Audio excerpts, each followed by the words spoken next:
Hey, guys. Welcome to Watched Film Recaps. Today, I'm going to explain an American sci-fi movie named Back from the Future. Spoilers alert, watch out and take care. The movie starts with a 17-year-old boy named Marty in a house. He sees some huge speakers and decides to test his guitar on it. He plays the guitar and the speaker is destroyed. A call comes in and Marty picks it up. The owner of the house named Doc talks to Marty about meeting him tomorrow at dawn. The clock bell rings and Marty runs to school. He participates in a talent show in his school and we see that his girlfriend named Jennifer is cheering for him. The judges dislike his style of music and send him out. Marty and Jennifer pass by a Mayor Goldie's car. An old lady asks Marty for a tip to help fix the town's clock which was destroyed by lighting 30 years ago. Marty sees a car and promises Jennifer that he would buy it someday.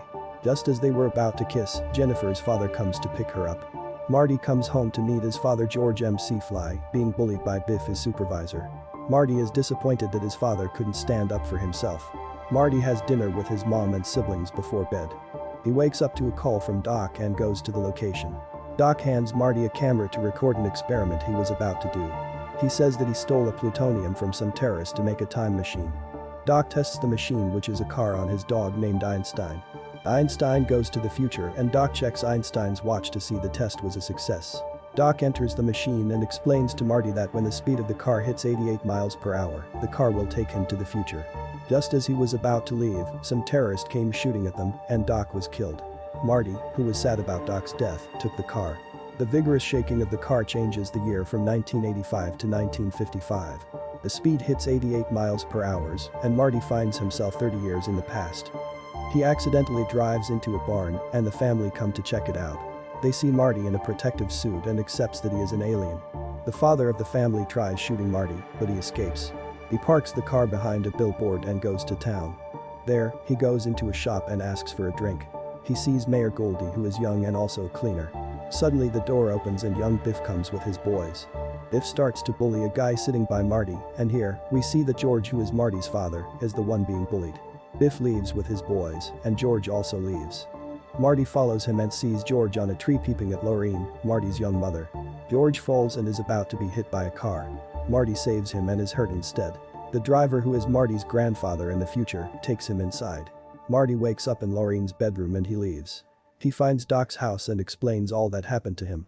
They both go to the billboard and sneak the car back to Doc's house. Marty shows Doc the video of the experiment and Doc asks if Marty had come in contact with anyone, and Marty answers yes. Marty sees his brother vanishing slowly on the picture and Doc tells Marty to bring his mom and dad together to avoid him being erased from existence. Marty goes to the school the following day and tries to introduce George to Lorraine. She instead focuses on Marty and the school bell rings. Marty chats with George when they see Lorraine being harassed by Biff. Marty stands up to Biff and a fight almost breaks between them. The school principal asks them to stop and Biff threatens Marty. After school, Marty follows George and he asks George to take Lorraine out to an upcoming school dance. George tells him that he will be watching his favorite TV show named King Vader. Marty goes to George's house dressed up as King Vader and tells George to take Lorraine to the dance or he will eat his brains out. George goes to Marty the following day and asks for what to say when talking to Lorraine. Things did not go well as Biff and his boys start to ask George for his money. Marty puts his leg in the way and Biff falls over. They chase Marty in a car while Marty goes on a skateboard. Biff crash into a cow droppings vehicle and are covered in poo. Marty devises a plan with George that he would take Lorraine to the dance and pretend to be harassing her. That is when George will come to rescue Lorraine from him. Marty gets ready for the dance and writes a letter to Doc about him being shot by terrorists. Marty and Doc devise a plan to use the thunder that will strike the town clock to as a power source for the time machine. Doc then tells Marty to meet him at 8 p.m. Marty arrives at the parking lot with Lorraine. Lorraine kisses him and she says that she felt she was kissing her brother when she kissed him. Biff's boys come to take Marty away and lock him up in a car trunk. George goes to act like how Marty taught him, but he sees Biff instead. Lorraine asks for his help from George and he stands up to Biff. Biff hurts George's hand, but he breaks free and knocks Biff out. Marty arrives to see George and Lorraine holding hands.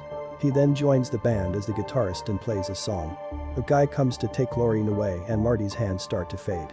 He leaves the dance and goes to Doc's place. He sits in the car and Doc finds Marty's letter in his pocket. Doc discovers that it is a message about the future and tears it, saying that there will be consequences if he reads it.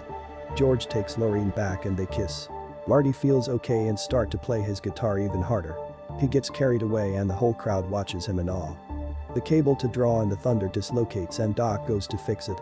Marty goes to the starting line and begins to drive. He gets to the cable at the same time driving at 88 miles per hour and vanishes. Doc jumps around in delight and Marty also arrives in 1985. The car breaks down and he rushes on foot to save Doc. He gets there late and sees Doc being shot. He then sees himself being chased by the terrorists till he vanishes. He also sees the terrorists crash into a phone booth exploding in the process. He sees Doc awake and Doc gives him the letter he wrote before he left. Doc drops him at home and travels to the future. Marty asks Doc to check up on him when he gets to the future. Marty wakes up the following day and sees that his dad is a confident guy and Biff now his father's worker. He goes to garage to see that his father has his dream car and Jennifer comes to him. Just then, Doc comes from the future to tell them that both of them need to come with him to the future. The movie ends with Doc together with Marty and Jennifer traveling to the future. Did you enjoy the movie? Want me to make the part 2? 1,000 likes and subscribers will let me know that you like it and encourage me to do a part 2, so don't forget to like, comment and subscribe, and I will see you in the next video.